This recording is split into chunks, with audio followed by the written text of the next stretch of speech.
शिवसेना प्रमुखांचे अधिकार शिवसेना पक्ष प्रमुखांना घेण्याचा त्याच्यामध्ये अधिकार आहे, त्याची नोंद आहे का?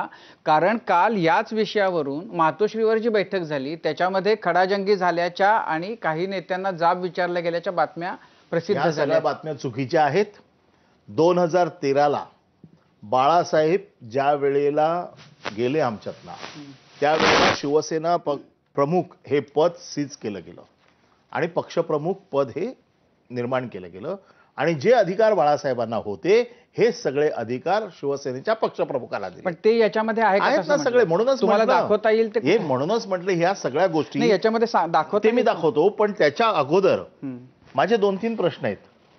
एक तर पहिली गोष्ट म्हणजे ते म्हणतात की आमच्याकडे घटनाच नाहीये, मी आपल्याला दाखवली।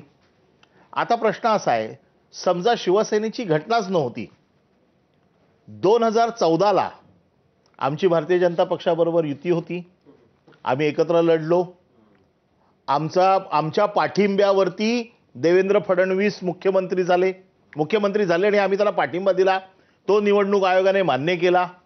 2019 ला पंतप्रधान मोदींना उद्धव ठाकरेंनी पाठिंब्याचं पत्र दिलं।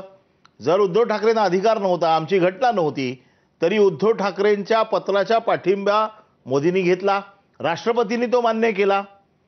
ह्या सगळ्या घटना जर आमचा पक्ष अवैध होता तर ह्या घटना होऊच शकत नव्हत्या। त्या व्यतिरिक्त आजपर्यंत निवडणूक आयोगाला जर समजा आम्ही कुठलाही कागद दिलेला नाही, निवडणूक आयोगाने आम्हाला एकतरी नोटीस द्यायला पाहिजे होती। पण त्याच्यामध्ये गल्लत अशी होती, निवडणूक आयोगाने तुमचा पक्ष अवैध आहे असं म्हटलंच नाही ना। तुमची 1999 ची घटना निवडणूक आयोगाच्या लेखी त्यांच्या दप्तरी आहे आणि त्यामुळं तुमचा पक्ष त्या घटनेच्या नुसार वैध आहे। त्यामुळं त्याच्यामध्ये जर दुरुस्ती झाली असेल तर ती तुम्ही कळवायला पाहिजे होती, ज्या बदलामुळं हा पेच झाला किंवा जो पेच सुटू शकला असता।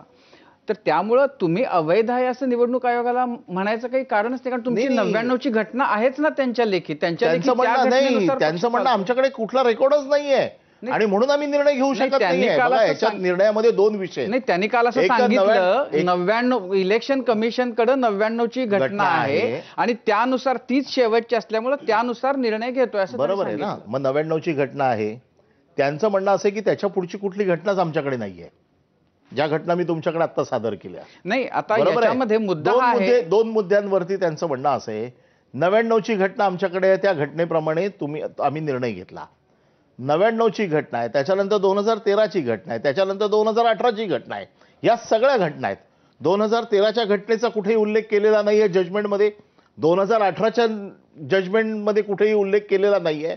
आमचं म्हणणं असं आहे की 2099 च्या कुठल्याही कलमाचा ते लोक जर वापर करत असतील तर आमची 2018 ची पण घटना तपासून बघितली पाहिजे। पण त्याच्याबद्दलचा जो आक्षेप आहे तो मुद्दा